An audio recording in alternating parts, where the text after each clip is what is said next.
முடிச்சூர் அந்த ஆம்னி பேருந்து நிறுத்தம் என்பது விரைவில் தயாராக இருக்கிறது. மாண்புமிகு இந்து சமய அறநிலைத்துறை அமைச்சர் சேகர்பாபு அவர்கள் சொன்னது போல ஏப்ரல் இறுதிக்குள் தயாராக இருக்கிறது. இப்பொழுது அண்ணன் அவர்களும் நானும் சென்று அங்கே பணிகளை ஆய்வு செய்து வந்திருக்கிறோம்.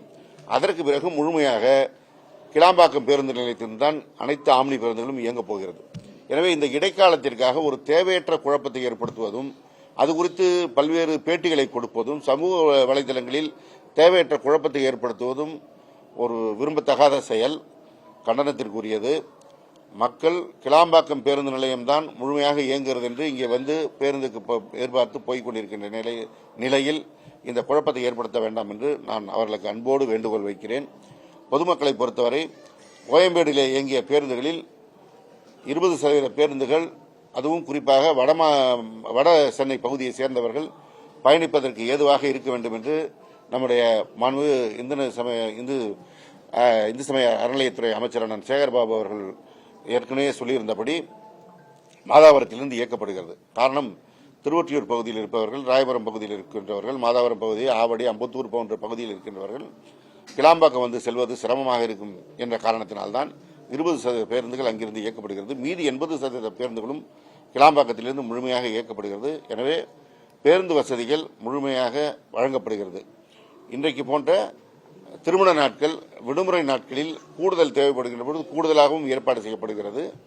அதை தாண்டி வருகின்ற பொழுது மாநகர போக்குவரத்து பேருந்துகள் எடுத்து இயக்கப்படுகிறது. எனவே எந்த குழப்பமும் தேவையில்லை என்பதுதான் இந்த நேரத்தில் நான் வைக்கின்ற வேண்டுகோள்.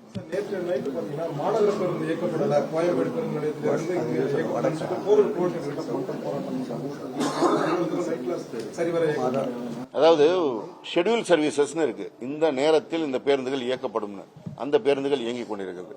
நாம திடீர்னு ரோட்ல வந்து நின்றுட்டு பேருந்து வர வேண்டும் என்று எதிர்பார்ப்பது ஒரு எப்படி சொல்லுவதுன்னு எனக்கு தெரியல.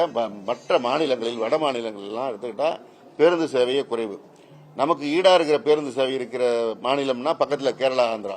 அங்கேயும் இரவு நேரத்தில் பேருந்து சேவை சுத்தமா இருக்காது. நீங்க இது மாதிரி ரூரல் போறதெல்லாம் மொஃபசல் பஸ்ஸஸ் இயங்காது.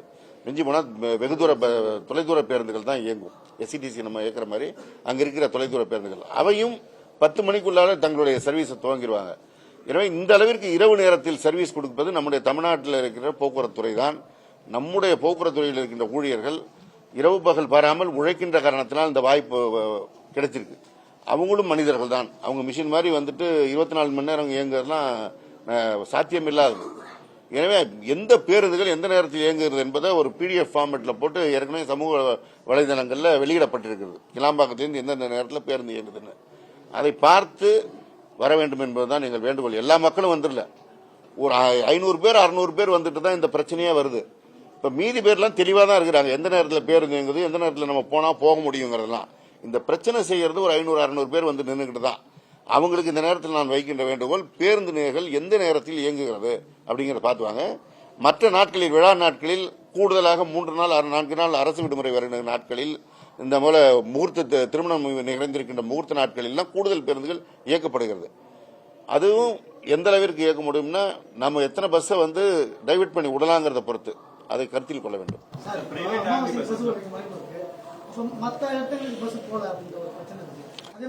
அதான் சொல்றேன். நீங்க இருக்கிற பஸ் தான் உங்க வீட்டுல ஒரு 4 பேருக்கு சமைக்கலாம்னா திடீர்னு 8 பேருக்கு வந்து அதுல இருக்கிறத பகிர்ந்து தான் கொடுக்க முடியும்.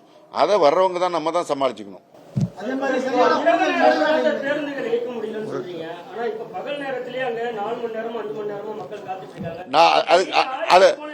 அதுதான் அதை நீங்க என்னன்னு கொஞ்சம் ஆய்வு செய்தீங்கன்னா தெரியும்.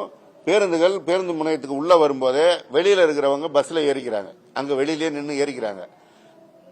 அவங்க வந்து நடைமேடையில வந்து அந்த பேருந்து நிற்கும் போது இவங்களுக்கு உட்கார இடம் கிடைக்கலன்னு இவங்க வெயிட் பண்றாங்க. அடுத்த பேருந்து வரணும். அங்க ஏறுறவங்களும் நம்ம மக்கள் தான், பொதுமக்கள் தான். நாங்க ஏற்கனவே இப்ப அதிகாரிகளுக்கும் தெளிவா சொல்லியிருக்கோம். இனிமேட்டு அங்க ஏறாமல் இங்க வந்து முழுவதும் ஏறுற மாதிரி பாத்துக்கன்னு இப்ப அதிகாரிகளுக்கு அறிவுரை வழங்கியிருக்கோம். இதுதான் காரணம்.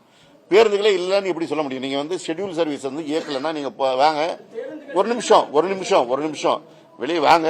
அந்த சார்ட் இருக்கும், அங்க நடைமேடையில் இருக்கிற அதிகாரிகள்ட்ட சார்ட் இருக்கும். எத்தனை மணிக்கு பஸ் இன்னும் அவுட்டுங்கிறது பூரா இருக்கும், உங்களுக்கு காட்டுறேன். அதுல கூடுதல் பேருந்துகள் எத்தனை இயக்கப்படுகிறதையும் காட்டுறோம். பொதுமக்கள் தங்களுடைய வசதியை எதிர்பார்க்கிற நேரத்தில் என்ன இருக்கிற சூழல், இன்னைக்கு முகூர்த்த நாளுக்கு வந்தா நின்றுட்டு தான் போகணும்னா தவிர்க்க முடியாத சூழல். ஏன்னா நீங்க நம்ம பொதுமக்கள் தான் அங்கேயும் ஏறுறாங்க.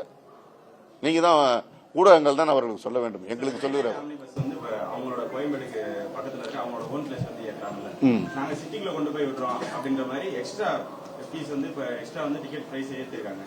அவங்க வந்து நேற்றைக்கு தான் தீர்ப்பு சொல்லியிருக்காங்க. இப்ப நீங்க தகவல் சொல்லியிருக்கீங்க. ஏற்கனவே நாங்க கண்காணிக்க சொல்லி போக்குவரத்துறை அலுவலர்களுக்கு அறிவுரை வழங்கியிருக்கிறோம்.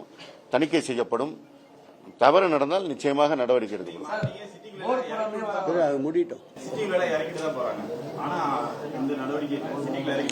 சார், இன்னைக்கு முகூர்த்த நாள், ஞாயிற்றுக்கிழமை, அதிகாரிகளும் மனிதர்கள் அவங்கவுங்க 1000 இடத்துல இருப்பாங்க. நாளைக்கு நீங்க சொன்னதுக்கு நடவடிக்கை எடுக்க சொல்லுவோம். Don't worry. குறிப்பா நீங்க சொன்னீங்க அந்த 11 மணிக்கு மேல நிலையில கூடுதல் பஸ் ஆய்வு செய்யறது. இப்போ வந்து கோயம்பேடு வந்து சிட்டியில வேலை பார்க்கறவங்க வந்து சீக்கிரம் ஆபீஸ் முடிஞ்சு இல்ல வேலை முடிஞ்சு சீக்கிரம் போக முடியுது. ஆனா கிராமத்துல ஒரு 2 மணி நேரம் டிராவல் பண்ணி வர வேண்டியதா இருக்கு. அதனால 11 மணி தாண்டி வர்றது ஒரு அத்தியாவசிய தேவையா மாறிடுது. அப்போ கூடுதல் பஸ் இயக்க வேண்டியது கடமை தான். நமக்கு வந்து எவ்வளவு நேரத்துக்கு பேருந்து இயக்கணும்னா வழியில வந்து அதிகாலை நேரத்தில் விபத்து இல்லாம கொண்டு போய் சேர்க்கலாம்னு ஒரு கணக்கு இருக்கு. நீங்க பெரிய விபத்து நடந்தா அதுக்கு அரசு தான் பொறுப்பு.